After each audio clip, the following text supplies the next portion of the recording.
अब आज का मौजू ये एक मुस्तहब अमल वाला मौजू है। इस पर बहुत लहद होती है, इसलिए ये मौजू भी थोड़े से वक्त में मैं आपको लिखा देता हूँ, समझा देता हूँ। इसको भी समझिए, आखिर में मैं फिर सुनूंगा इसके बाद कि नमाज के बाद ऊंची आवाज़ में बहुत सी मसाजिद में जिक्र किया जाता है, कलमा शरीफ पढ़ा जाता है। तो इसको कहते हैं बुलंद आवाज़ से जिक्र करना। ये मौजू का उन्वान होगा। इसमें भी अक्सर ये एतराज़ किया जाता है ये बिदअत है, ये शिरक है, ये जायज़ नहीं है, ये फलां है, ये फलां है। इसकी वजह से लान तान किया जाता है। तो इस मसले को भी आज हम कुरान और सुन्नत की रोशनी में देखना चाहते हैं कि इस मसले का क्या हुक्म है कुरान और सुन्नत की रोशनी में। तो मैंने जैसे पहले आपके सामने कहा कि कोई भी मसला बयान करना है तो सबसे पहले उस पर अपना अकीदा पता होना चाहिए। तो बुलंद आवाज़ से नमाज के बाद, फ़र्ज नमाज के बाद जिक्र करने के मसले के बारे में अहले सुन्नत व जमात का अकीदा क्या है, पहले अकीदा सुन ले अपना, फिर यही अकीदा मैं आपसे पूछूंगा। इसलिए इस सिलसिले में हमारा अकीदा ये है अहले सुन्नत व जमात का कि फ़र्ज नमाजों के बाद बुलंद आवाज़ से जिक्र करना मुस्तहब है। बस इतना अकीदा, आसान सा अकीदा। फ़र्ज नमाजों के बाद ऊंची आवाज़ में जिक्र करना ये मुस्तहब है। मैंने जिक्र कहा तो जिक्र में अल्लाह अकबर भी आएगा, जिक्र में ला इलाहा इल्लल्लाह वहदहू भी आएगा, जिक्र में ला इलाहा इल्लल्लाह भी आएगा, जिक्र में कुरान की तिलावत कर दें तो वो भी आएगा, कुरान की कोई आयत पढ़ दें तो वो भी आएगा। लेकिन साथ ही कहा ऊंची आवाज़ में। फ़र्ज नमाजों के बाद ऊंची आवाज़ में जिक्र करना ये आम अहले सुन्नत व जमात के नज़दीक मुस्तहब है। क्या है? मुस्तहब। मुस्तहब कौन सा अमल होता है जिसके करने वाले को सवाब होता है, न करने वाले को गुनाह कोई नहीं होता। तो अगर कोई न पढ़े तो उस पर लान तान भी नहीं करनी, ये भी नहीं कहना कि अब ये सुन्नी नहीं रहा क्योंकि इनके यहाँ ये पढ़ा नहीं जा रहा, क्योंकि मुस्तहब काम है। जिसको नेकियों की जरूरत है वो करेगा, जो पहले से पाक साफ है, क्योंकि जो पहले से ही बंदा समझता हो कि मैं अहल हूं तो फिर उसे करने की क्या जरूरत है। जिन्हें तो नेकियों की जरूरत होगी वो करेंगे। अब ये अकीदा यहाँ पे फिर ज़हन में रख लें। अकीदा क्या है इस सिलसिले में कि बुलंद आवाज से फर्ज नमाज के बाद जिक्र करना ये मुस्तहब है। दो बातें इस अकीदे में भी आपको समझनी लाजिम है। एक तो ये कि हमने जिक्र कहा, तो कभी अगर कोई ऐसी हदीस आ जाए जिसमें ये हो ना ला इलाहा इल्लल्लाह वहदहू, तो वो कहेंगे जी हदीस में तो ला इलाहा इल्लल्लाह वहदहू है, तुम तो ये नहीं करते हो। कहो हमने अकीदे में ये लिखा था जिक्र करना। जिक्र करना ला इलाहा इल्लल्लाह के साथ भी है, ला इलाहा इल्लल्लाह वहदहू ला शरीक लह के साथ भी है। जिक्र करना मुस्तहब लिखा है। दूसरा हमने मुस्तहब लिखा है। मुस्तहब अमल साबित किससे होता है ये मैं पहले आपको बयान कर चुका हूं। हदीस ज़ईफ से भी साबित हो जाता है, बुजुर्गों के अकवाल या उनके अफ़ाल से भी साबित हो जाता है। पुराने बुजुर्ग अगर एक काम करते हों तो उनके उस अमल से भी मुस्तहब अमल साबित हो जाता है। उसमें कुरान मजीद की ऐसी आयत दलील के तौर पर दे दी जाए जिसमें बहुत से एहतमालात हों तो तब भी साबित हो जाता है, क्योंकि इसमें सही और नसेकती की तो ज़रूरत नहीं होती। ये फ़र्ज वाजिब तो है नहीं, ये मुस्तहब है। तो लिहाजा इस पर अगर कोई ऐसी दलील दी जाए, उस दलील पर अगर कोई ये एतराज़ करे ना, आम तौर पर उनके पास और कोई एतराज़ होता ही नहीं है सिवाय इसके कि वो कह देते हैं जी ये तो ज़ईफ़ है। हदीस के बारे में उनके पास और कोई, ये तो पहले मैं आपको सारे वो अक़वाल नकल करा चुका पहले। अगर कोई ज़ईफ़ कहे तो फिर उसे पकड़ लें। अब अगर पढ़े लिखे बंदे के सामने कोई कहे ना किसी हदीस को ज़ईफ़, तो वो तो मार खा जाता है, उसको पकड़ लेता है। अभी ज़ईफ़ कह रहा है, ज़ईफ़ कहने की वजह बयान कर। ठीक है ना। अगर वो सिर्फ इतना कह दे, हम ज़्यादा से ज़्यादा आजकल क्या कहते हैं, फलां ने अपनी किताब में इसको ज़ईफ़ लिखा है। तो भाई फलां ने लिखा है, तो ख़ास तौर पर ये मसला मैं आपको गैर मुक़ल्लिदीन के लिए बयान कर रहा हूँ। वो इधर अपने आप को गैर मुक़ल्लिद कहते हैं, उधर कहते हैं फलां ने लिखा है, तो आप फलां के मुक़ल्लिद हैं। ये तो बताए ना पहले फलां के मुक़ल्लिद है। आपके नज़दीक तो तकलीद हराम है। जब हराम है तो आप कैसे कह रहे हैं कि फलां ने लिखा है? आपके जिम्मे बनता है कि आप खुद बताएं कि ये ज़ईफ है, इसके ज़ौफ़ की वजह क्या है। अगर फलाना भी लिखेगा तो वो भी मैं कहता आपको बयान कर चुका हूं कि फिर भी वजह ज़ौफ़ बयान करनी पड़ेगी, क्योंकि वजह ज़ौफ़ में अइम्मा का इख्तिलाफ है। मसलन मैंने आपको एक कायदा नकल कराया था कि घोड़े दौड़ाना बहुत से अइम्मा हदीस के नज़दीक ऐब है, लेकिन हनफियों के नज़दीक ये ऐब नहीं है। तो हम हनफी हैं ना, हो सकता है जिस इमाम ने उसको ज़ईफ लिखा हो उसने ये वजह ज़ौफ़ लिखी हो, तो हमारे लिए तो वो ज़रर नहीं है, इसलिए हमारा अकीदा तो उससे साबित होगा। इसलिए ये पहले बातें समझनी ज़रूरी है, इंतहाई ज़रूरी है किसी अकीदे पर बात करने से पहले उसको समझने के लिए। तो अकीदा आप ज़रा लिखें ना, अकीदा जी इस सिलसिले बुलंद आवाज़ से जिक्र करना, उन्वान पहले दे लें। फ़र्ज नमाजों के बाद बुलंद आवाज़ से जिक्र करना।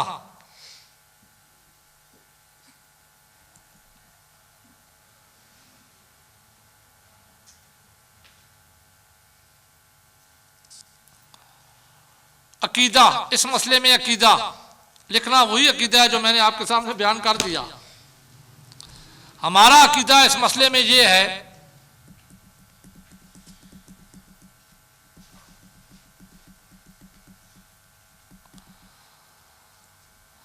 हमारा अकीदा इस मसले में ये है कि फ़र्ज नमाजों के बाद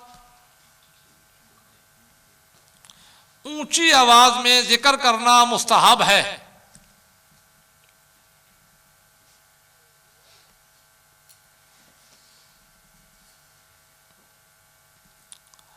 इस पर दलाइल, अब इस पर दलाइल नकल करते हैं जी। दलील नंबर 1 पहले सुने जी, फिर इसको याद रखें, क्योंकि थोड़ी देर बाद जब आपके बताने की बारी आती है तो फिर कभी मोबाइल खोले जा रहे होते हैं, कभी किताबें। दलील नंबर 1 इस पर सुनिए, आप इसको याद रखें जी। पहली दलील है कुरान मजीद की आयत से, मैं आपके सामने आयत पढ़ने लगा हूं। अल्लाह तबारक व तआला कुरान मजीद में फरमाते हैं, फ़ज़्कुरुल्लाह कज़िक्रिकुम आबाअकुम औ अशद्द ज़िक्रा। फ़ज़्कुरुल्लाह कज़िक्रिकुम आबाअकुम औ अशद्द ज़िक्रा। ये इसका समझ लें कि ये किस मौके पे आयत नाज़िल हुई। अरबों का रवाज ये था कि जब वो हज करने के लिए जाते ना, मैदान अरफात से वापस आते मशर हराम के पास, तो वहाँ पे खड़े हो जाते पहाड़ी के ऊपर चढ़कर, और वो अपने अबाओ अजदाद का जिक्र शुरू कर देते। हर कबीले वाला अपने अबाओ अजदाद के किस्से बयान करना शुरू कर देता कि मेरे अबाओ अजदाद ऐसे थे, मेरे अबाओ अजदाद उनके अंदर ये सिफ़त थी, ये सिफ़त थी। ऊंची आवाज़ में गला फाड़ फाड़ कर उनकी तारीफ़ें किया करते थे। तो जब इस्लाम आया तो ज़ाहिर तरीका तो वही था, मुसलमानों ने जब हज करना शुरू किया तो वही तरीका था, उन्होंने भी ऐसा करना शुरू किया। तो अल्लाह तबारक व तआला ने इस आयत के अंदर इरशाद फरमाया, महबूब ने फरमा दो, फ़ज़्कुरुल्लाह कज़िक्रिकुम आबाअकुम औ अशद्द ज़िक्रा, अल्लाह का जिक्र करो, तुम अपने अबाओ अजदाद के जिक्र को छोड़ो, अल्लाह का जिक्र करो। उससे भी ऊंचा, क्योंकि वो ऊंची आवाज में करते थे, गला फाड़ फाड़ कर करते थे, तो यहां अशद्दा ऊंची आवाज के माने में आएगा। उससे भी ज्यादा ऊंची आवाज से, जितनी ऊंची आवाज से तुम अपने अबाओ अजदाद का जिक्र करते हो, अल्लाह का जिक्र गला फाड़ फाड़ कर करो। तो इस आयत मुक़द्दसा में अल्लाह तबारक व तआला ने ऊंची आवाज में अपने जिक्र करने को बयान किया है। फ़ज़्कुरुल्लाह कज़िक्रिकुम आबाअकुम औ अशद्द ज़िक्रा। दलील नंबर 1 लिखें जी, पारा नंबर 2 सूरह बकरा आयत नंबर 200।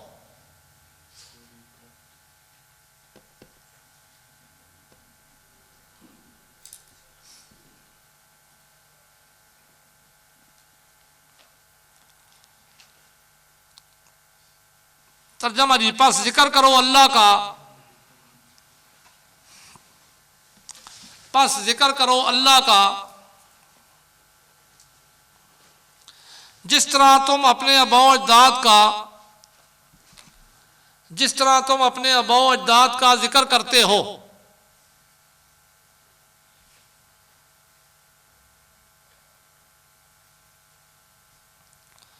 या उससे भी ऊंची आवाज में।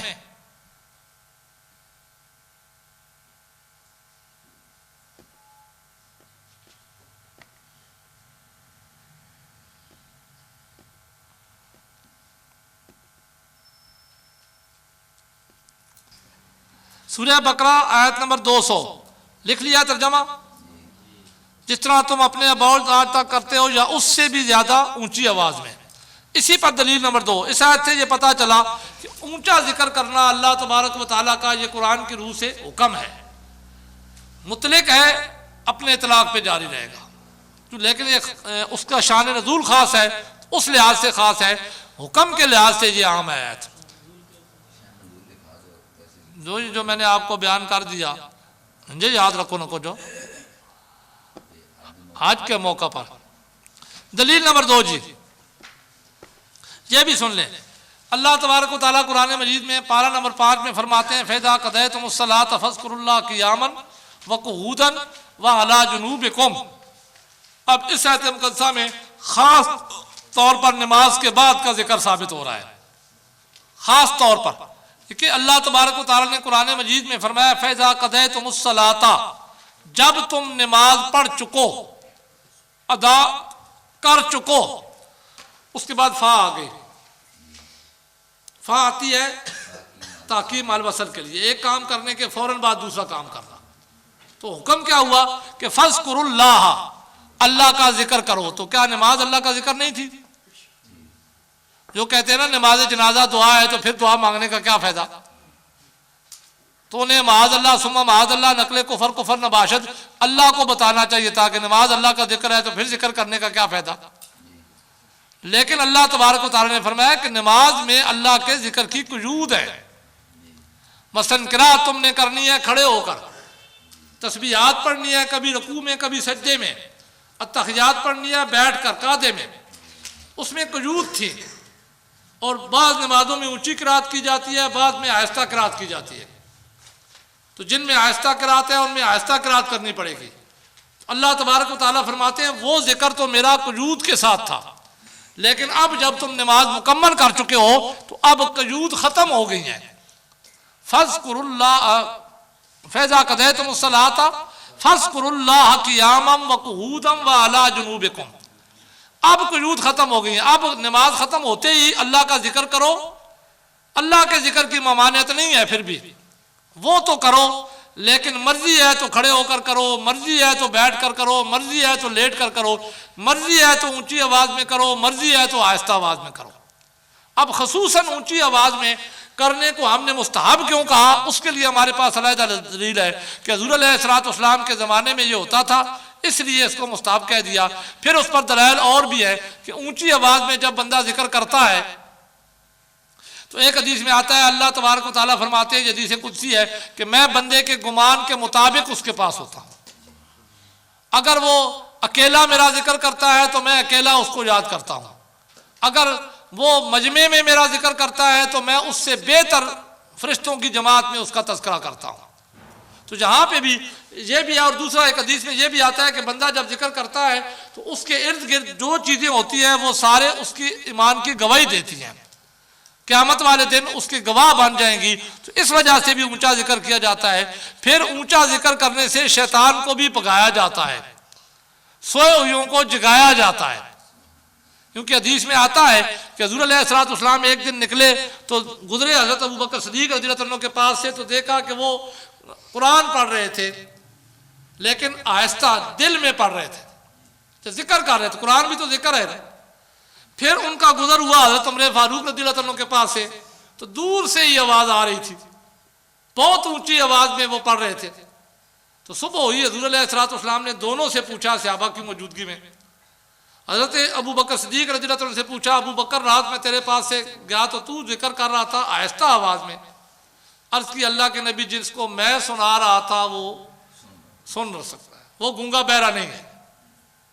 यानी मैं अल्लाह को सुना रहा था, अल्लाह तबारक व तआला तो जानते हैं, सुनते हैं।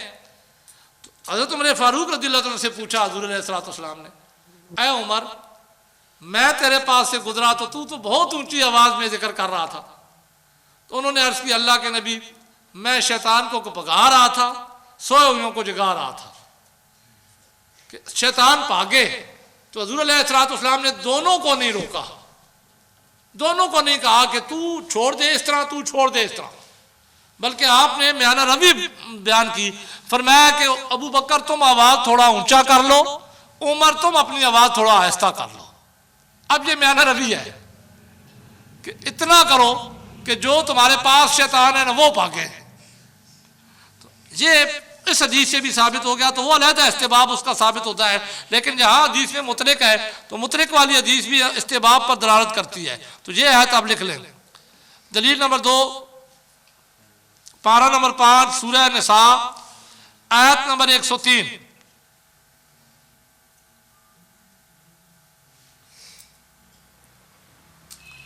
फैज़ा क़ज़यतुमुस्सलाता फ़ज़्कुरुल्लाह क़ियामन व क़ुऊदन।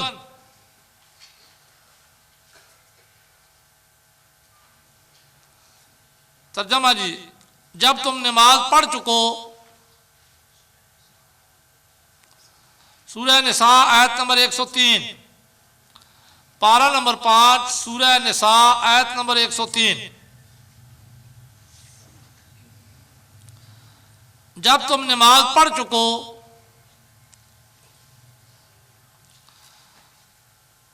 तो फिर उसके फौरन बाद अल्लाह का जिक्र करो।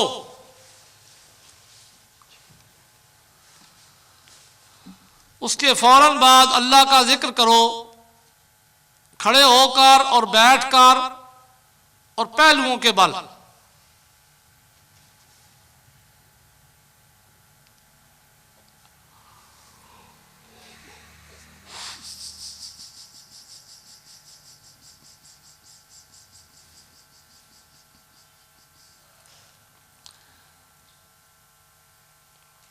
दलील नंबर 3 कुरान मजीद की आयात से, फ़ज़्कुरूनी अज़्कुरुकुम वश्कुरूली वला तकफुरून। आयत नंबर कितनी है? आयत नंबर 152। उन्होंने आपने बोली ना भाई। आयत नंबर 152 सूरह बकरा।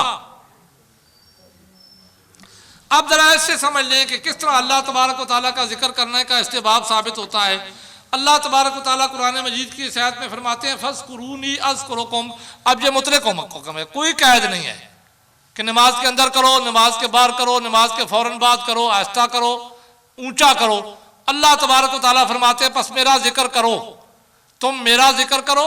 अज़्कुरुकुम, मैं तुम्हें याद रखूंगा, तुम्हारा जिक्र करूंगा, यानी तुम पर मेरी रहमत आएगी। अब कौन मुसलमान होगा जो नमाज के बाद अल्लाह तबारक व तआला के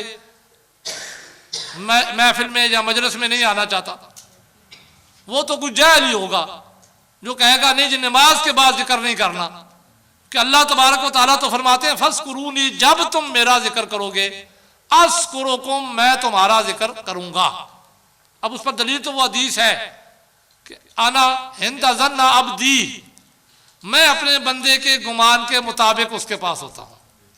जैसे मेरा बंदा मेरे बारे में गुमान करता है, मैं उसके गुमान के मुताबिक मेरी रहमत उसके पास होती है। अगर बंदे का गुमान ये है कि अल्लाह तबारक व तआला का जिक्र नमाज के फौरन बाद करेंगे तो अल्लाह की रहमत आएगी, तो अल्लाह तबारक व तआला फरमाते हैं मेरी रहमत उस बंदे को मिलेगी। अगर बंदे का गुमान यह है कि नहीं करना, रहमत नहीं चाहिए, तो फिर अल्लाह तबारक व तआला भी फरमाते हैं मेरी रहमत ना मिलेगी उसे। अब जो रहमत चाहता है वो तो नमाज के फौरन बाद जिक्र करेगा। फिर अल्लाह तबारक व तआला आगे फरमाते हैं वश्कुरूली, मेरा शुक्र अदा करो, वला तकफुरून, और मेरा कुफर ना करो। तो शुक्र क्या है? अल्लाह तबारक व तआला फरमाते हैं नमाज पढ़ ली ना, तो शुक्र अदा करो कि मैंने तुम्हें नमाज पढ़ने की तौफीक दी। वरना बहुत से सो रहे हैं जिन्होंने नमाज नहीं पढ़ी। तो अल्लाह तबारक व तआला फरमाते हैं तुम्हें शुक्र अदा करना चाहिए हर अच्छे काम के बाद मेरी तौफीक का, कि मैंने तुम्हें ये तौफीक दी। तुम्हारे जैसी मेरी और बेशुमार मखलूक है जो इस वक्त ला वो लाभ में है। तो इस बात पे तुम्हें मेरा जिक्र करके शुक्र अदा करना चाहिए। वला तकफुरून, और मेरी नेमतों का कुफर न करो, क्योंकि शुक्र अदा करोगे तो फिर क्या होगा? लइन शकरतुम लाज़ीदन्नकुम। अगर एक मरतबा नमाज के बाद ऊंची आवाज में जिक्र करके अल्लाह का शुक्र अदा करोगे ना, बार बार अल्लाह ये तौफीक देगा नमाज पढ़ने की। लेकिन अगर शुक्र ना अदा करोगे तो फिर नमाज पढ़ने की तौफीक भी कम ही मिलेगी। तो क्योंकि अल्लाह तबारक व तआला ने कायदा ये बयान कर दिया है कि बंदा अगर मेरी नेमतों का शुक्रिया अदा करे तो मैं उसके लिए अपनी नेमतें ज़्यादा कर देता हूँ, लेकिन अगर वो कुफर करे तो मेरा अजाब भी बड़ा सख्त है।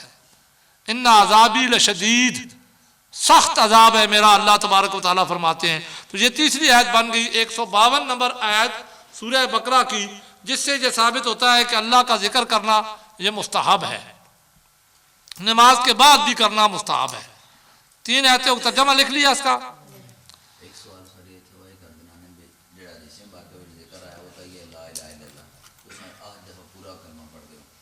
फिर वही बात मैंने पहले ही बयान कर दिया कि हमारा अकीदा है कि जिक्र करना मुस्तहब है। देखो आजकल वक्त के मुताबिक जिस एक नमाज कितनी होनी चाहिए, सुबह की नमाज कितनी आयात पढ़नी चाहिए, किरात 60 तो 100 कम अज कम। हूँ केड़ा बंदा जो पढ़ना 60 तो 100 एक तरह पढ़ो ना, दूसरे दिन आप कले ही खले वक्त ना। हज़ूर अलैहिस्सलाम का फरमान है ना, एक वो हदीस है कि आज मेरे यारों सहाबा कराम को फरमाया तुम ऐसे ज़माने में हो कि अगर तुम सुन्नत के 10वें हिस्से को भी तर्क करोगे तो गुनहगार होगे, यानी सुन्नत के 10वें हिस्से को तर्क करोगे तो गुनहगार होगे। अब इसको यूँ समझे कि अगर सुन्नत है सुबह की नमाज में 60 से 100 आयतें पढ़ना, तो वो अगर 100 से 90 भी पढ़ते तो उनके लिए वो सुन्नत का मुखालिफ होता। लेकिन हज़ूर अलैहिस्सलाम ने फरमाया कि मेरी उम्मत पे ज़माना आएगा कि वो सुन्नत के 10वें हिस्से पे अमल करेंगे तो सवाब होगा। अब हमारा ज़माना वही है, सुन्नत के 10वें हिस्से पे अमल करें तो सवाब होगा। अब जिक्र में भी हदीस के मुताबिक अगर सुन्नत वो सारा है तो हम कितने 10वें हिस्से पे तो अमल कर ही रहे हैं। तो इसलिए ये कोई एतराज़ नहीं बन सकता कि इस एतराज़ की वजह से फिर छोड़ ही दिया जाए। चलो ठीक है, हम अगर ला इलाहा इल्लल्लाह पढ़ते हैं तो वो पूरा पढ़ देना।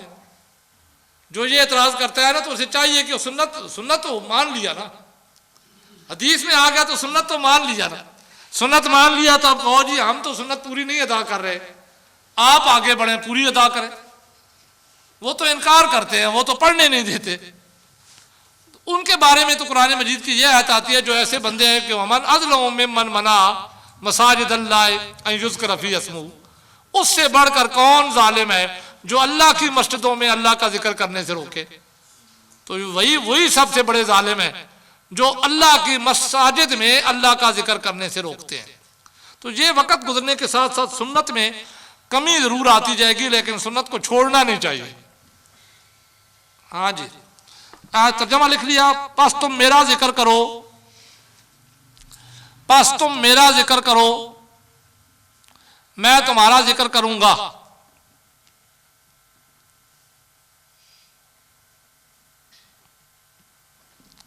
और तुम मेरा शुक्र करो और कुफर न करो, और तुम मेरा शुक्र करो और कुफर न करो।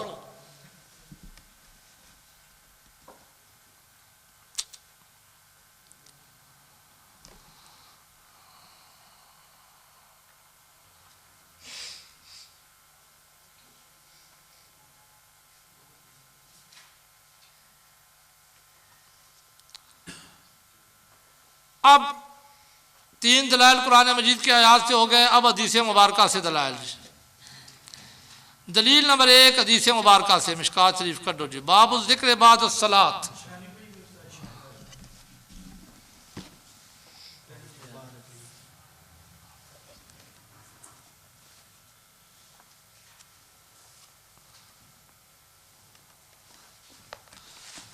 बाबु ज़िक्र बाद सलात, पहले इसका भी ज़ियारत कर लें जी।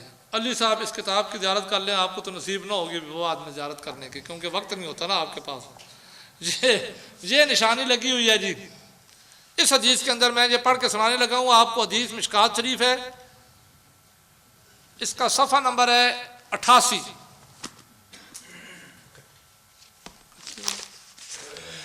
ये है मिशकात शरीफ,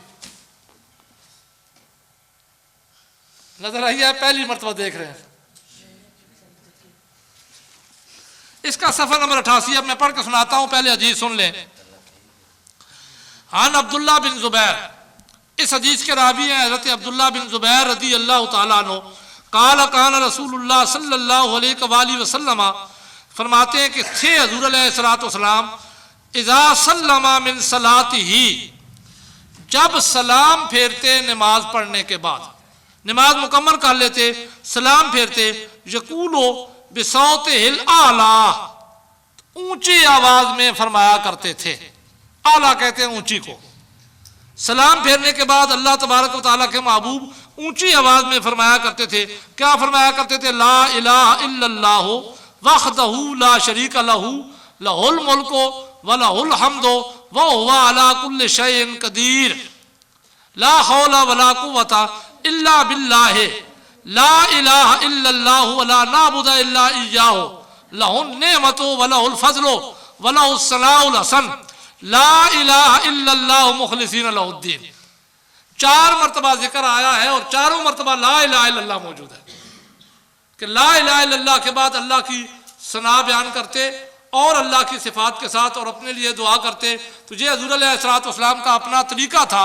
अब्दुल्ला बिन ज़ुबैर रज़ी अल्लाह तआला अन्हु फरमाते हैं कि ये मुस्लिम शरीफ से रवायत की गई है हदीस, लेकिन अल्फाज क्योंकि मैं आपको इसके मिशकात शरीफ के पढ़ रहा हूँ, यही लिखाऊंगा तो इसलिए यही दिखाई।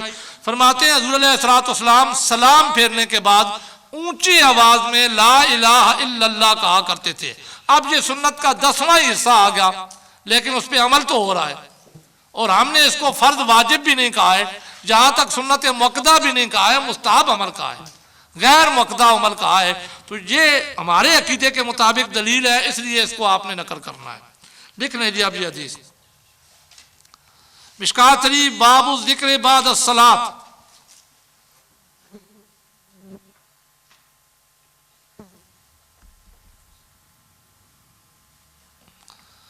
हदीस नंबर 900 सफ़ा नंबर 88,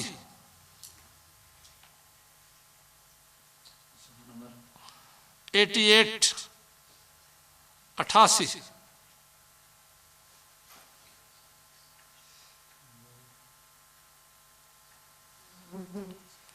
हज़रत अब्दुल्ला बिन ज़ुबैर रज़ी अल्लाह तआला अन्हु फरमाते हैं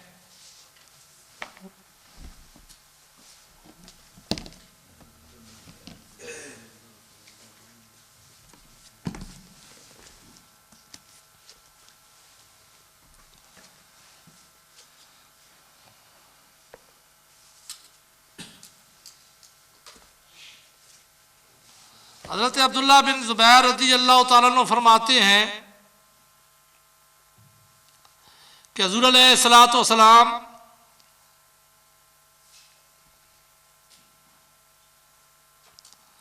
जब अपनी नमाज से फारिग होकर सलाम फेरते थे,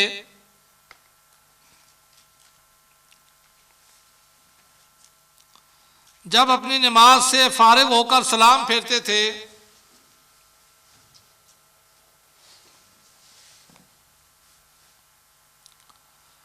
तो ऊंची आवाज में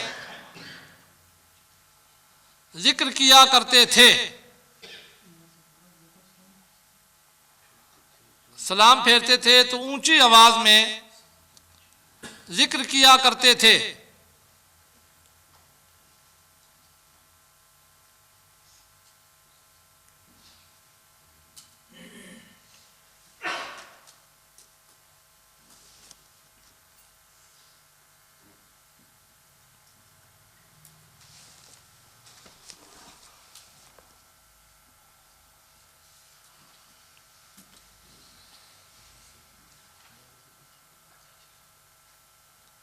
ये दलील नंबर 2 जी, हदीस नंबर 2, ये मेरे हाथ में मुस्लिम शरीफ सियासता की दूसरे दर्जे की किताब है, जिल्द नंबर अव्वल, इसका जिल्द नंबर अव्वल जिल्द नंबर और सफ़ा नंबर 217, इसमें भी ये निशानी लगी हुई है। ये देख लें सफ़ा नंबर 217। अब मैं इस हदीस को आपके सामने पढ़ने लगा हूँ, ज़रा इस हदीस को भी सुन लीजिए। पहली हदीस ही हज़रत अब्दुल्ला बिन ज़ुबैर रज़ी अल्लाह तआला अन्हु के रवायत शुदा हदीस। हज़रत अब्दुल्ला बिन ज़ुबैर रज़ी अल्लाह तआला अन्हु फरमाते हैं कि हुज़ूर अलैहिस्सलातु वस्सलाम के ज़माने में ये था कि आप जब फ़र्ज नमाज से फारिग होते, इज़ा सल्लमा, जब सलाम फेरते, यक़ूलु बिसौतिल आला, ऊंची आवाज में फरमाया करते थे, ला इलाहा इल्लल्लाह वहदहू ला शरीका लहू। वो पूरी हदीस मैंने आपके सामने पढ़ दी। अब इस हदीस को भी मैं आपके सामने पढ़ने लगा हूँ। इस हदीस के रावी हैं इब्ने अब्बास। अखबरहू, हज़रत अब्दुल्लाह इब्ने अब्बास रज़ियल्लाहु अन्हु खबर देते हैं, फरमाते हैं, न रफ़ सौत बिज़िक्रि हीना यनसरिफ़ु नासु मिनल मक्तूबति काना अला अहदिन नबी सल्लल्लाहु अलैहि वसल्लम। अब उसमें तो हुज़ूर अलैहिस्सलातु वस्सलाम का अमल बयान किया गया फ़कत कि अल्लाह तबारक व तआला के महबूब पढ़ा करते थे। हज़रत अब्दुल्लाह बिन ज़ुबैर रज़ियल्लाहु अन्हु में हुज़ूर अलैहिस्सलातु वस्सलाम का अमल है कि आप फरमाया करते थे, लेकिन इसके अंदर सिर्फ हुज़ूर अलैहिस्सलातु वस्सलाम का अपना अमल नहीं बयान, बल्कि हज़रत अब्दुल्लाह इब्ने अब्बास रज़ियल्लाहु अन्हु फरमाते हैं, इन्न रफ़ सौत बिज़िक्रि हीना यनसरिफ़ु नासु मिनल मक्तूबति। ये हुज़ूर अलैहिस्सलातु वस्सलाम के ज़माने में ऊंची आवाज़ में जिक्र करना, रफ़ सौत आवाज़ को बुलंद करके जिक्र करना, बिज़िक्र आवाज़ बुलंद करना किसके साथ? जिक्र के साथ। जिक्र करते हुए आवाज़ को बुलंद करना किस वक़्त? हीना यनसरिफ़ु नासु मिनल मक्तूबति, फर्ज नमाज से जब फिरते थे, जब लोग फर्ज नमाज पढ़ लेते थे, फर्ज नमाज से फिरते थे, सलाम फेरते थे, तो उस वक़्त जिक्र के साथ आवाज़ को बुलंद करते थे। किस ज़माने में? काना अला अहदिन नबी सल्लल्लाहु अलैहि वसल्लम। ये तरीका हुज़ूर अलैहिस्सलातु वस्सलाम के ज़माने में था। अब इस हदीस से ये पता चला अल्लाह के नबी खुद भी ये अमल किया करते थे और सहाबा भी ये अमल किया करते थे हुज़ूर अलैहिस्सलातु वस्सलाम के ज़माने में कि जैसे ही फ़र्ज नमाज ख़त्म होती, सलाम फेरा जाता, तो ये ऊंची आवाज़ में जिक्र किया करते थे। जिक्र जहाँ पे भी है, इस जगह तो अल्फाज भी नहीं है, चलो उस हदीस में तो अल्फाज है, यहाँ तो बिज़िक्र मुतलकन जिक्र आया है। अब मुतलकन जिक्र ला इलाहा इल्लल्लाह भी बन जाता है, तो उसका जवाब इस हदीस के तहत हो गया। फिर इसी हदीस में हज़रत अब्दुल्लाह इब्ने अब्बास, कितना ऊंचा होना चाहिए? वैसे आला हज़रत नकल करते हैं ना कि इतना ऊंचा होना चाहिए कि दूसरे नमाजियों को तकलीफ ना हो। इमाम आला हज़रत तो ये बयान करते हैं, लेकिन दूसरे नमाजियों से मुराद है। अब देखें यहाँ पे जो आम तौर पर हुज्जत पेश की जाती है वो ये जी, बाद में नमाजी आने वाले नमाजी आते हैं तो उनकी नमाज में खलल आता है, तो ये गलती किसकी है? कायदा क्या है कि अजान होने के बाद 15 मिनट तक इतला दी जाती है। इतला दी गई, 15 मिनट का वक्फा रखा गया, फिर उसके बाद इकामत कही गई। उस इकामत ये फाइनल इतला है कि जमात खड़ी हो गई है, लेकिन इसके बावजूद अगर कोई बंदा फिर भी लेट आए, जानबूझकर आखिरी रकात में आके खड़ा हो, और ये जो आखिरी रकात में आके खड़े होते हैं ना, उनके बारे में कहा जाता है कि ये मुनाफिकों की नमाज है। ऐसी नमाज पढ़ने वाले मुनाफिका ना, तालिब इल्मों की तो बात है कि वो तो है ही मुनाफिक। आप सारे उनके एक दूसरे की तरफ देख रहे हैं, तालिब इल्म तो है ही मुनाफिक। कुरान मजीद में जो नमाज मुनाफिकों की बयान की गई उसकी सूरत आप देखें तो तालिब इल्मों के अंदर बिल्कुल पाई जाती है। कामू कुसाला जुराऊन अन्नास वला यज़कुरून अल्लाह इल्ला कलीला। जब उन्हें नमाज के लिए खड़ा किया जाए ना, तो फिर खड़े कहते होते हैं सुस्ती से। कामू कुसाला, कोशिश ये करते हैं कि नमाज खत्म हो जाए तो फिर जाके खड़े हों। तो ये तो वैसे भी खड़े होते हैं सिर्फ उस्ताद को दिखाने के लिए, थोड़ा ये नमाज पढ़ने के लिए खड़े होते हैं। हालांकि इनको, अब रमजान शरीफ की बात मैं आपको बताऊं, इनको मैं 20 मिनट पहले छुट्टी देता हूं कि नीचे जाके वुजू करके पहली साफ में खड़े हों। फिर भी जब मैं नमाज पढ़ा के फारिग होता हूं तो उस वक्त ये आ रहे होते हैं, फिर पता नहीं इनका वुजू किधर जाता है। तो ये मुनाफिकों की नमाज की निशानी बताई गई है। कामू कुसाला युराऊन अन्नास वला यज़कुरून अल्लाह इल्ला कलीला, कि वो सिर्फ लोगों को दिखलावे के लिए खड़े होते हैं, अल्लाह के जिक्र के लिए नहीं खड़े होते। लोगों को दिखाना है कि हम नमाज पढ़ रहे हैं, और अल्लाह तबारक व तआला फरमाते हैं मुज़ब्ज़बीन बैन ज़ालिका ला इलाहा हाउला वला इलाहा हाउला। वो तो जब में पड़े रहते हैं कि आए ना आए, पढ़े ना पढ़े, कोई देखेगा ना देखेगा, मार पड़ेगी या ना पड़ेगी, यहाँ तुझे पर्ची कबूल होगी या ना कबूल होगी, तो इसी तजब्जब में पड़े हुए हैं। तो तो इससे बेहतर था अल्लाह की रज़ा के लिए पढ़ते तो सारा कुछ अल्लाह तबारक व तआला उनके लिए बेहतर फरमा देते। तो यहाँ माना ये बन गया। इस जगह तो है भी जिक्र कि सहाबा इकराम के दरमियान राज था कि जब वो हुज़ूर अलैहिस्सलाम के ज़माने के अंदर से ही, आपके ज़माने में ही ये बात राइज थी सहाबा में कि जब फ़र्ज़ नमाज से सलाम फेरा करते थे तो जिक्र के किया करते थे और ऊंची आवाज़ में जिक्र किया करते थे। अब उस जिक्र की हद कितनी है, ये मिराब है ना हमारा, इसके साथ ये घर है, दीवारें बराबर है ना, तो जहाँ से जिक्र इतना किया जाए कि दीवार के उस साइड पे तो सुना जाए, ठीक है, बाहर ना सुना जाए, इतना दूर आप बेशक ना करें। उस वक्त तो मस्जिद नबी भी छोटी सी थी ना, एक छप्पर ही हुआ करता था और कच्ची दीवारें ही हुआ करती थी, साथ ही हज़रत अब्दुल्लाह इब्न अब्बास रज़ियल्लाहु अन्हु का घर हुआ करता था। तो वो बच्चे थे ना, तो बच्चे होने की वजह से फरमाते हैं कभी कभी मैं जमात में नहीं आया करता था, उम्र थोड़ी थी, उन पे तो नमाज फ़र्ज भी नहीं थी उस वक़्त। तो वो फरमाते हैं कि कौन तो काल इब्न अब्बास कौन तो आलम, इब्न अब्बास रज़ियल्लाहु अन्हु फरमाते हैं मैं जान जाया करता था इज़न सरफू बिज़ालिका इज़ा समेतु, कि जब जमात हो जाती, जमात ख़त्म हो जाती, मैं अपने घर में होता, मैं देख नहीं रहा था कि जमात हो रही है, हो गई है, कहाँ पे पहुंची है, लेकिन मैं जान जाया करता था इज़ा समेतुहू, जब मैं सुना करता था। वो किसको सुना करते थे, वो ज़मीर किधर लौट रही है, वो ज़मीर किस जानिब लौट रही है, जिक्र की तरफ लौट रही है कि जब मैं जिक्र सुना करता था फर्ज नमाज के बाद तो मैं घर बैठे जान जाया करता था कि जमात हो गई है। तो अब अगर जिक्र करना जायज़ ही नहीं है, ये तो बिदअत है, इससे तो नमाजियों की नमाज खराब होती है। तो उस दौर में सहाबा इकराम बाद में नमाज ना पढ़ते होंगे कि कोई सहाबी मजबूरी की वजह, वहां तो हमें हदीस में पता चलता है कि सहाबा तो इतने नमाज में तरगीब रखा करते थे कि जमात खड़ी होती है तो दौड़ के आया करते थे, और हुज़ूर अलैहिस्सलाम को फिर उन्हें कहना पड़ा कि जब जमात खड़ी हो जाए तो जल्दी दौड़ के ना आया करो, अल्लाह नियत के मुताबिक तुम्हें सवाब अता कर देगा। बल्कि एक हदीस में तो यह मिलता है कि एक सहाबी जमात खड़ी हुई, पीछे सबसे पीछे ही उन्होंने इमाम के साथ नियत कर ली, फिर रकात वहीं पे की, अगली रकात में आगे आ गए। तो हुज़ूर अलैहिस्सलाम ने उनकी तारीफ की, फरमाया अल्लाह तेरी हिरस को ज्यादा करे, लेकिन आइंदा इस तरह ना करना, सफ में आकर ही नमाज पढ़ना। तो ये सहाबा इकराम तो वो भी तो पीछे रहा, इन सारी हदीसों को सुनाने का मतलब ये है कि सहाबा इकराम भी तो पीछे रहा करते थे ना, वो भी तो उठ के अपनी नमाजें पढ़ते होंगे।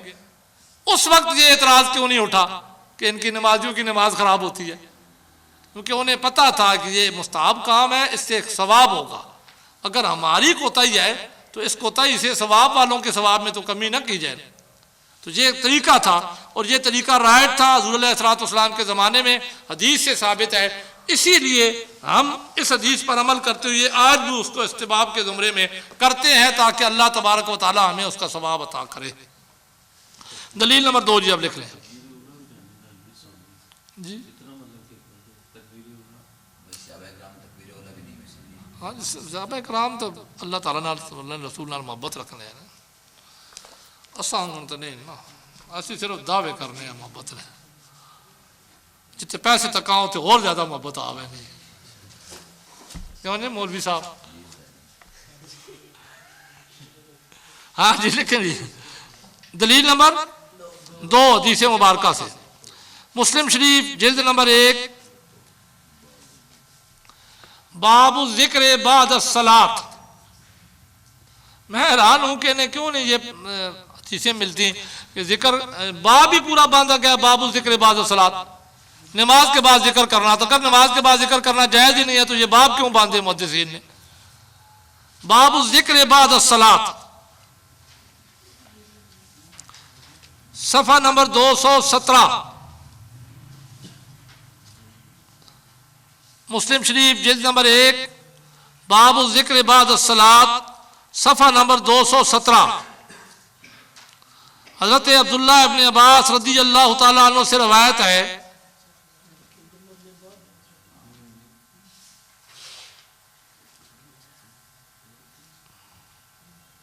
हज़रत अब्दुल्लाह इब्न अब्बास रज़ियल्लाहु ताला अन्हु से रवायत है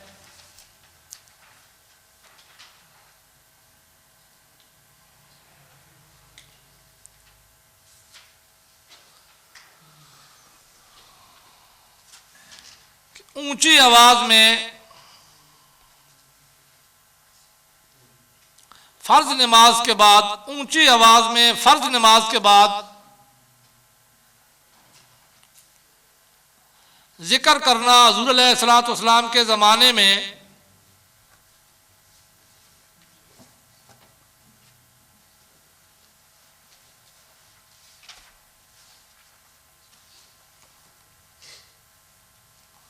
राइट था।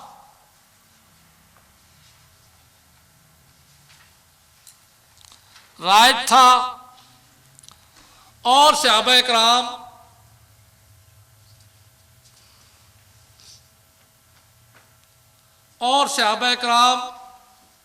फर्ज नमाज पढ़ने के बाद ऊंची आवाज में जिक्र किया करते थे। और सहाबा इकराम फर्ज नमाज पढ़ने के बाद ऊंची आवाज में जिक्र किया करते थे।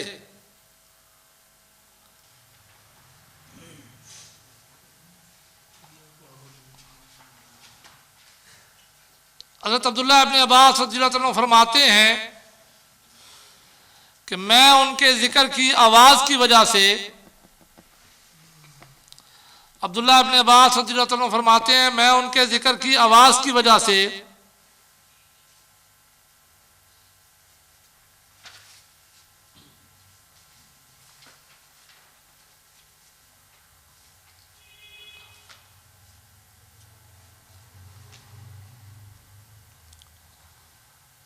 पहचान जाया करता था कि जमात हो गई है।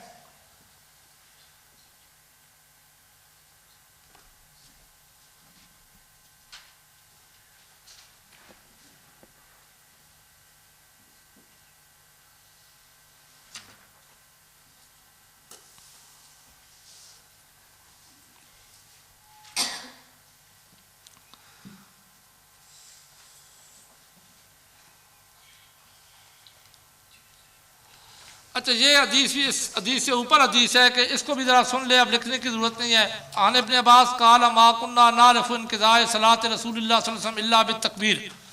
हज़रत अब्दुल्लाह इब्न अब्बास रज़ियल्लाहु अन्हु फरमाते हैं कि हम नहीं पहचानते थे हुज़ूर अलैहिस्सलातु वस्सलाम की नमाज मुकम्मल होने की मगर तकबीर की वजह से, कि जब आप तकबीर कहते नमाज के बाद ऊँची आवाज़ में अल्लाहु अकबर कहते तो हमें पता चल जाता कि हुज़ूर अलैहिस्सलातु वस्सलाम नमाज पढ़ चुके हैं। तो आपकी नमाज पढ़ने की भी जो खात्मा होता था वो उसका पता भी ऊंची आवाज में जिक्र के साथ होता था। लेकिन इसको अब लिखने की जरूरत नहीं है।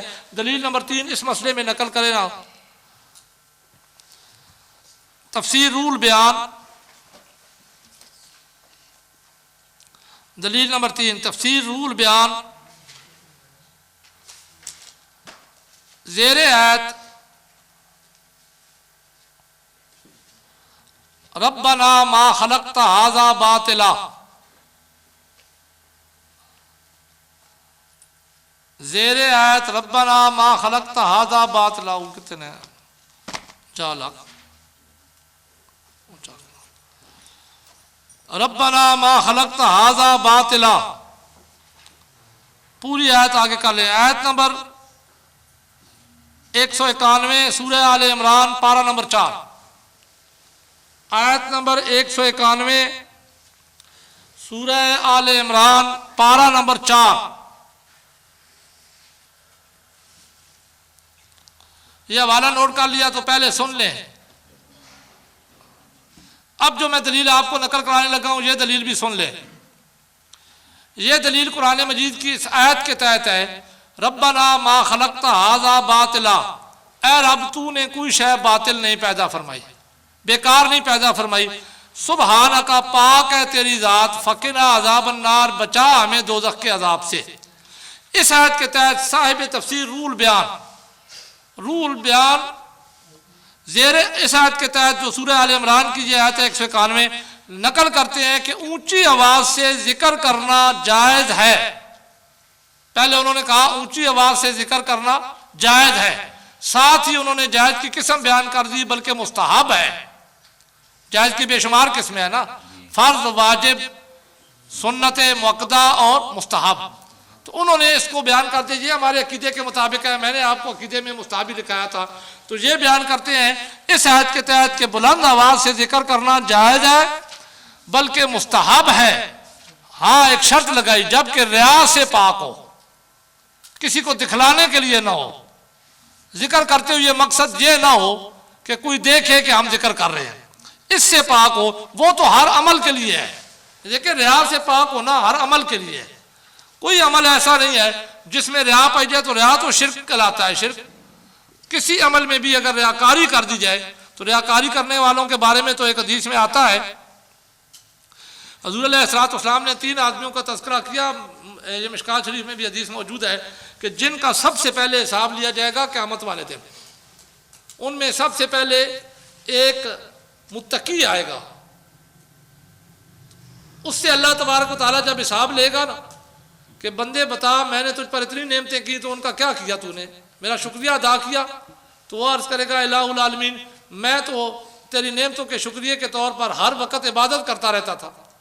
तो अल्लाह तबारक व तआला फरमाएंगे तूने इबादत मेरी नेमत के शुक्रिया के लिए नहीं की, तूने तो इसलिए की कि लोग मुझे मुत्तकी कहें, इबादत गुजार कहें, लिहाजा वो तो मैंने कहलवा दिया दुनिया के अंदर।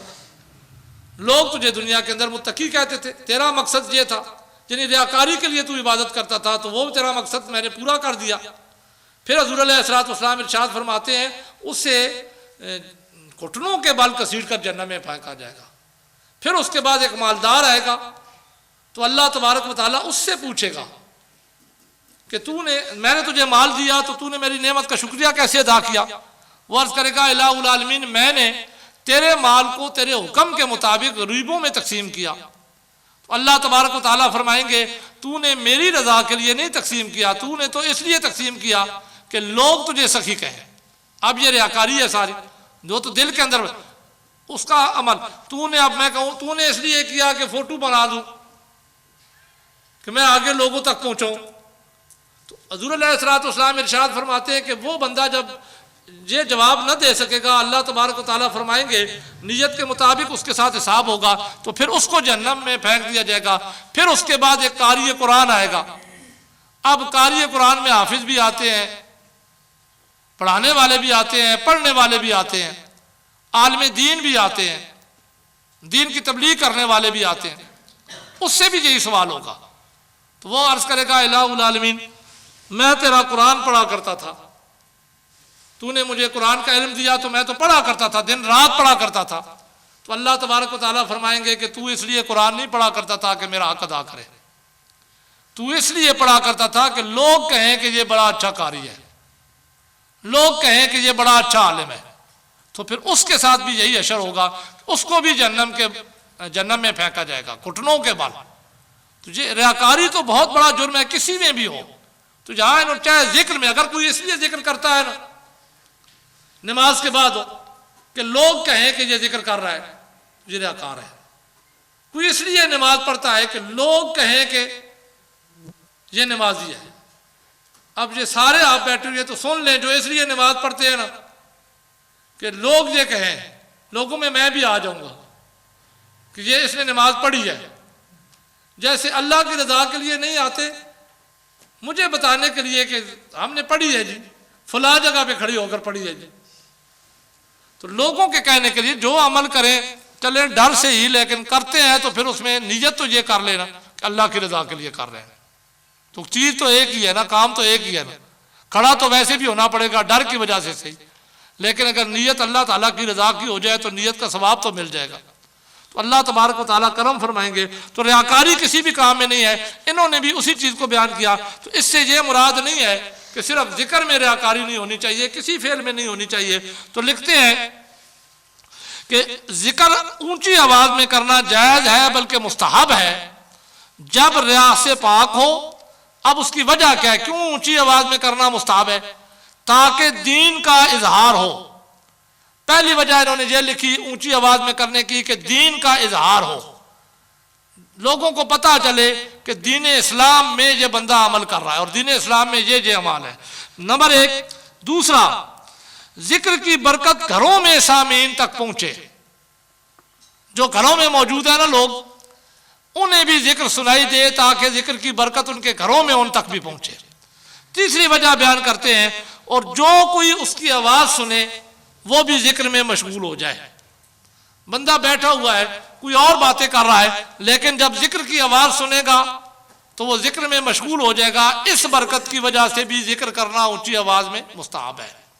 और आखिरी वजह बयान करते हैं, क़यामत के दिन हर खुश्क व तर चीज़ उसके जिक्र की वजह से उसके ईमान की गवाही दे। अब वो जिक्र करेगा तो जो चीज़ें आस पास खुश्क व तर हैं, क़यामत वाले दिन वो उसके ईमान की गवाही देंगी कि या अल्लाह ये बंदा है, मोमिन है, इसने तेरा जिक्र किया और हम गवाह हैं कि ये तेरा जिक्र किया करता था। इतने फजीलतें बयान करते हैं साहिब तफसीर रूहुल बयान ऊंची आवाज़ में जिक्र करने के। तो इतनी फजीलतों से अब कोई जाहिल बेवकूफ़ अहमक गद्दा ही होगा जो इतनी फजीलतों से अपने आप को दूर रखेगा कि जिक्र सिर्फ एक मरतबा ही सही ऊंची आवाज़ में कर दिया जाए ताकि फजीलतें तो मिल जाएं और मुस्तहब काम भी हो जाए, अल्लाह की बारगाह से सवाब अलहदा मिलेगा। अब इसको लिखें, लिखा क्या है, फरमाते हैं ज़ेरे याद कर लिया ना तो अब आगे लिखे। फरमाते हैं बुलंद आवाज़ से जिक्र करना जायज़ है, बुलंद आवाज़ से जिक्र करना जायज़ है बल्कि मुस्तहब है।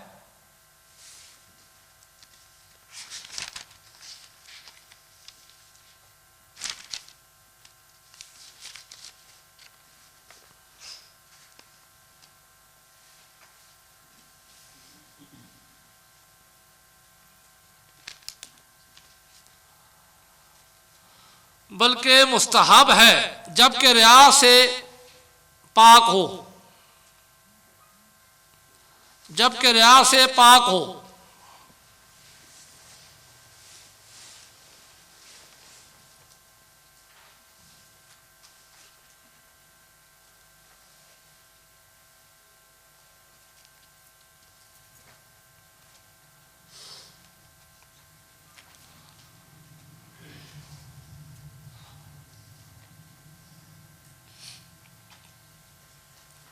ताकि दीन का इजहार हो, ताकि दीन का इजहार हो।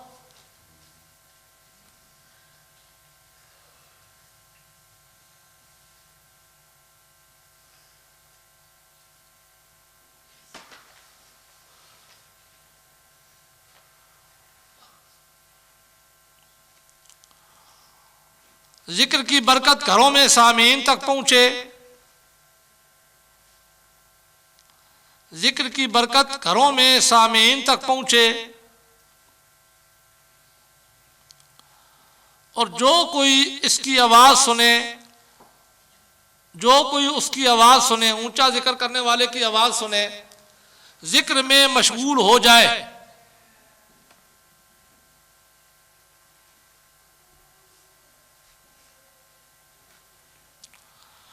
और क़यामत के दिन हर खुश्क व तर जाकिर के ईमान की गवाही दे। जाकिर तो मुराद जाकिर नया वाला बंदा नहीं बल्कि जिक्र करने वाला। हर खुश्क व तर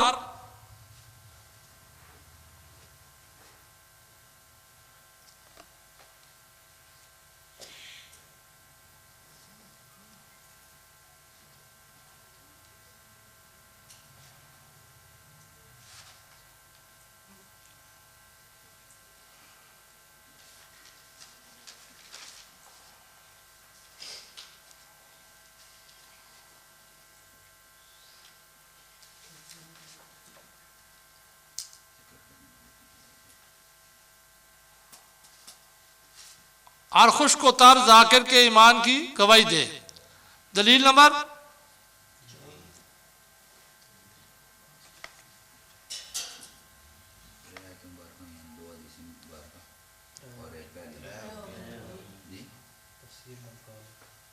तफसीली कौल भी एक हो गया है ना।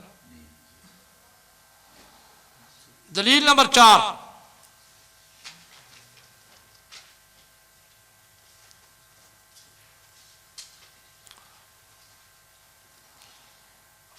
फतावा आलमगीरी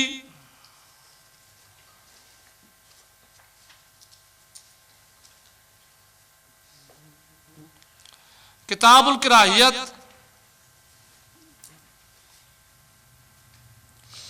बाब चारम फिस सलात व तस्बीह व किराअतुल कुरान।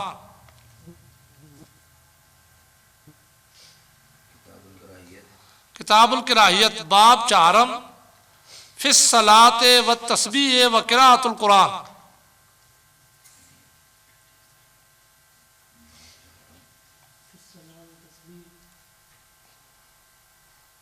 फिस सलात व तस्बीह व किराअतुल कुरान। इस जगह फतावा आलमगीरी वाले नकल करते हैं काज़िन हिंदहु जमुन अज़ीमुन यरफ़ऊना अस्वातहुम बित्तस्बीह व तालील जुमलतन ला बास बिह, कि किसी काजी के पास बहुत बड़ी जमात हो और वो सब मिलकर ऊंची आवाज़ से जिक्र करना शुरू कर दें सुबहान अल्लाह के साथ या ला इलाहा इल्लल्लाह के साथ, तो इसमें कोई हरज नहीं है। ये पैसे बरकत होगा, वैसे सवाब होगा, इसमें कोई हरज नहीं है। इसको लिखें। इस जगह फरमाते हैं कि किसी काजी के पास बहुत बड़ी जमात हो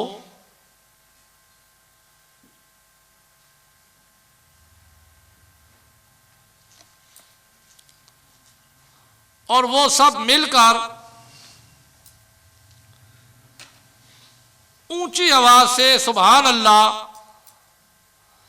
ऊंची आवाज से सुभान अल्लाह या ला इलाहा इल्लल्लाह कहें,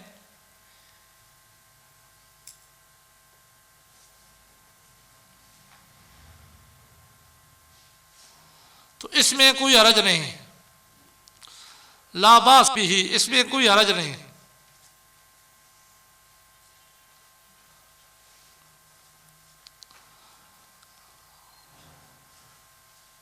इसी पर दलील नंबर 5, इसी मसले पर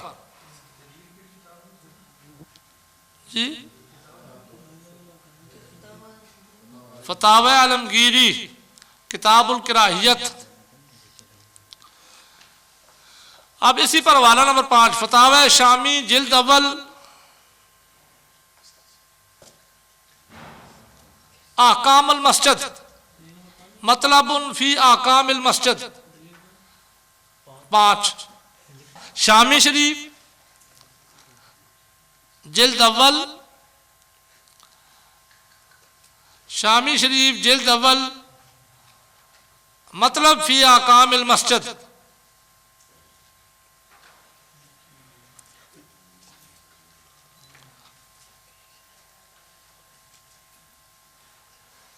फरमाते हैं, ये भी सुन लें, फ़क़ाल बाज़ु अहलिल इल्म अन्नल जहर अफ़ज़ल, कहते हैं कि बाद अहले इल्म ने फरमाया कि ऊंची आवाज़ में जिक्र करना अफजल है, लिअन्नहु अक्सर अमलन, क्योंकि इसमें मशक्क़त ज़्यादा है, तो जिस फेल में मशक्क़त ज़्यादा हो उसमें सवाब ज़्यादा होता है।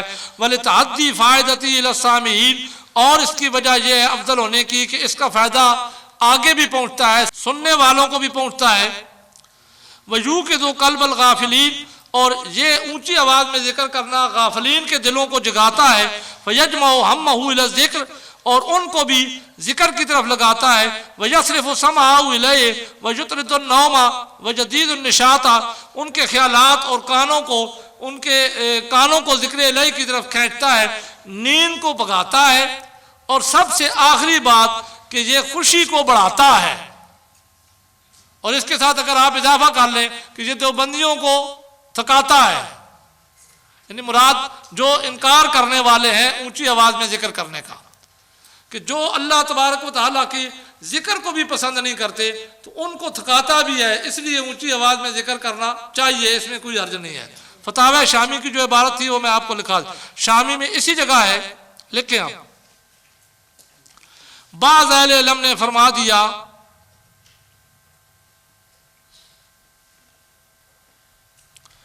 बाज़ अहले इल्म ने फरमा दिया कि बुलंद आवाज से जिक्र करना अफजल है।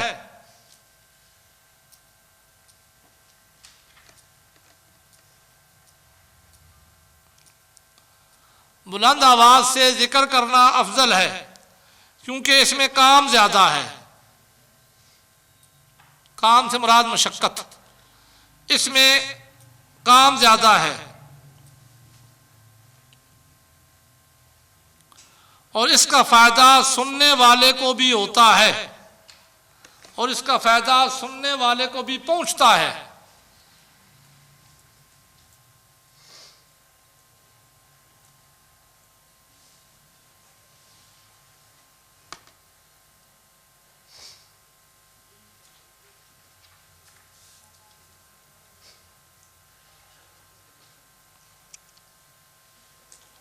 और ये गाफिलों के दिलों को बेदार करता है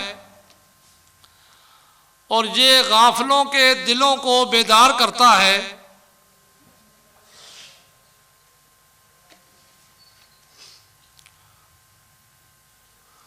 उनके ख्यालात और उनके कानों को जिक्र इलाही की तरफ खींचता है।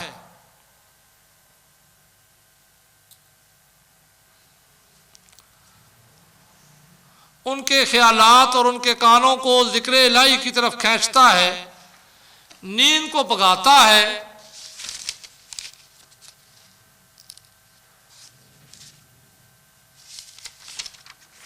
और खुशी को बढ़ाता है।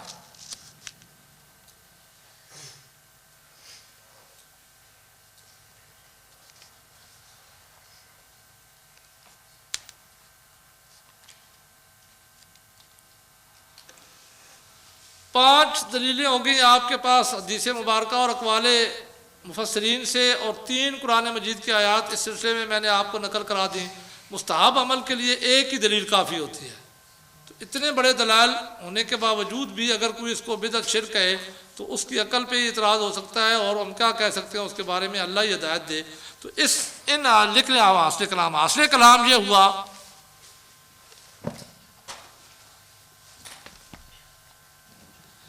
कि कुरान और अहदीस और मुफस्सिरीन के अक़वाल से, कुरान और अहदीस और मुफस्सिरीन के अक़वाल से और फ़ुक़हा के फ़रामीन से और मुफस्सिरीन के अक़वाल और फ़ुक़हा के फ़रामीन से ये साबित होता है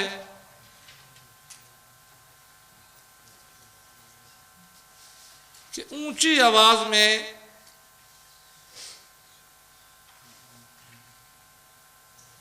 जिक्र करना अगरचे फर्ज नमाज के बाद ही क्यों ना हो,